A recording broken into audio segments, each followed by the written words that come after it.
Hello, this is John from caveofprogramming.com, and in this tutorial we're going to look at functions in JSTL. So if you go to the internet and you do a search for something like JSTL Functions, you'll find this document here, which is the API document, and you'll see that there are a handful of functions that you can use in expression language. And these are basically mostly string handling functions, but there are a few others as well. And I'll let you explore this document yourself, and you can find examples of all of these scattered throughout the internet. But I just want to show you a couple of examples here to get you started. So let's go back to Eclipse and run the program that I've got at the moment. So I've got this home page, and if I click on an image, I get this page now. And you'll notice since the last tutorial I've added a bit of stuff here and rearranged it a bit, and that's just kind of standard HTML and CSS stuff that I won't go into, although we will be examining it a little bit further in the next few tutorials to finish off the series. But what I want to show you here is I've got the name of my image coming out here, and I don't have like a really good name for the image, but this is something that I had in my database that describes the picture. And as an example here, I'm going to show you how to capitalize the first letter of this word here, this title. Now it's actually a lot easier to do that in CSS, but just as a demo of JSTL functions, we'll do it here in slightly laboriously in JSTL. So let's go back to Eclipse. Here we are, we're in Eclipse actually already, and here's my image.jsp. Now we've already used the C and the SQL prefixes, and I'm going to use another one here.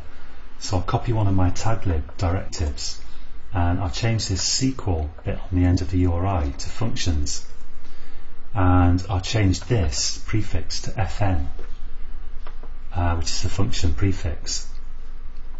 And so right here, this is where the title is being output, and of course I could use that in a C : out tag if I want to make sure that there's not going to be any funny HTML or anything in there. But let's imagine, just for simplicity here, that I trust what's in my database and I just want to output that directly like this. Now to use a function, once you've got the taglib directive up there, you can say stuff like, well, if you look at the API document, you can see that there's, for example, a function called substring. And if I click on that, then we see that actually this documentation leaves much to be desired, but for the substring function, you supply a string as the first argument, and then this argument is the index of a character in your string, and so is this. Now the way this works is this function returns a portion of your string starting at this index and ending at this, except that if you put -1 in there, like here, it just returns all the string up to the end. So let's take a look at an example of function, the substring function.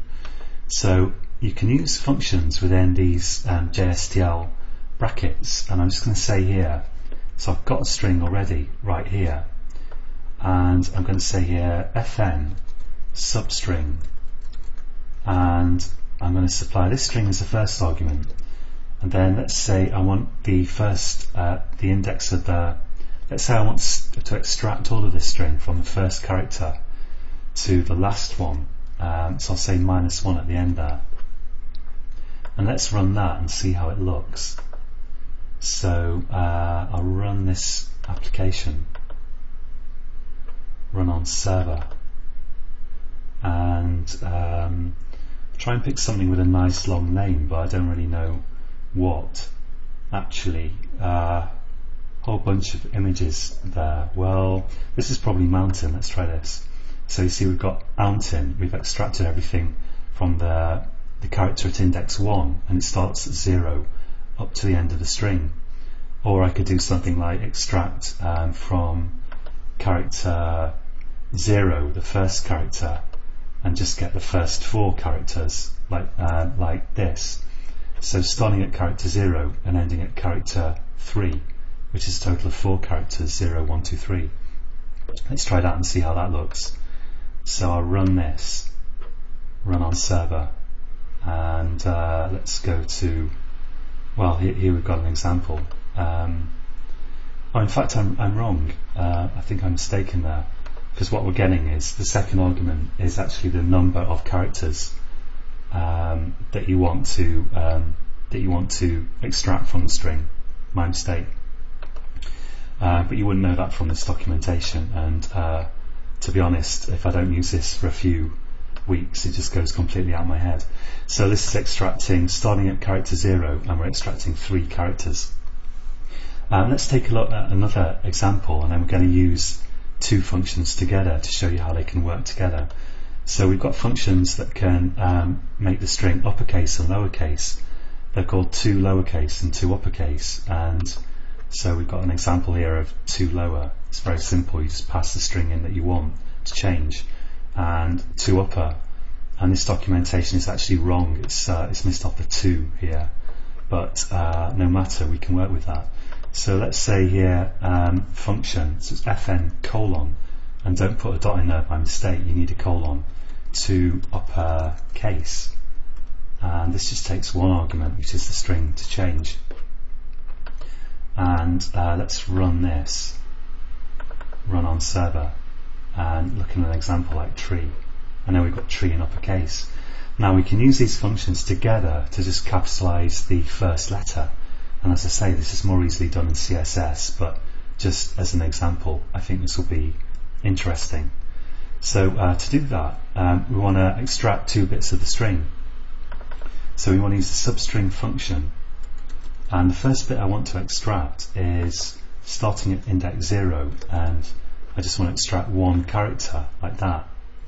And if I copy that, the second bit that I want to extract is starting at index 1 and all the rest of the string, so I'll use a special value -1 to say give me the string right to the end.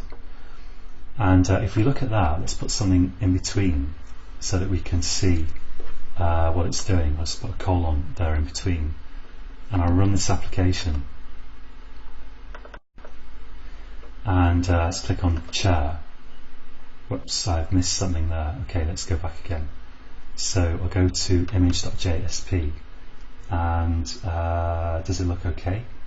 So we've got the parentheses. Yeah, I missed the fn at the beginning here, so fn colon substring, and this has got to be fn colon substring as well. So that will definitely work. Let's run this. Famous last words. Run on server and share, and there we go. We've got the first character here, and then the second part here. I'm just laughing because her looks funny for some reason. And then if we go back to image.jsp here, and now what I can do is I can use another function around these. So I can use this whole string returned by this function as the argument to my to uppercase function.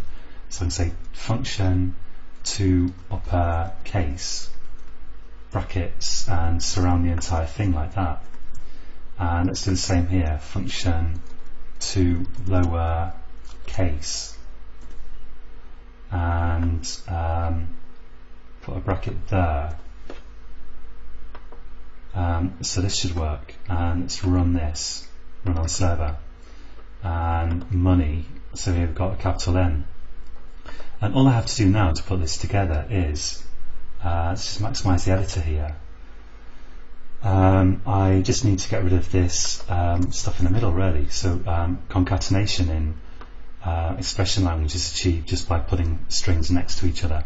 And if I want to be really sure that this is not going to spit out some special characters that will screw up my HTML, I can use this in a cout tag. So I can say cout value equals and speech marks there, and then close the cout tag like this. So if I've got that right, now we will have what we want. And just to repeat, I think you probably got it, but this bit is returning a string, and I'm just supplying that string as if it was just a simple string and not the return value of a function to this other function, which is why they're kind of nested in each other. Now let's run this again. So one last time here, hopefully, fingers crossed. I run this and run on server and click on something like door, I think this is, and then we've got door, and we've done what we wanted to do. So that's it for this tutorial, and there are just a few functions here, but they're quite useful from time to time. And so until next time, happy coding.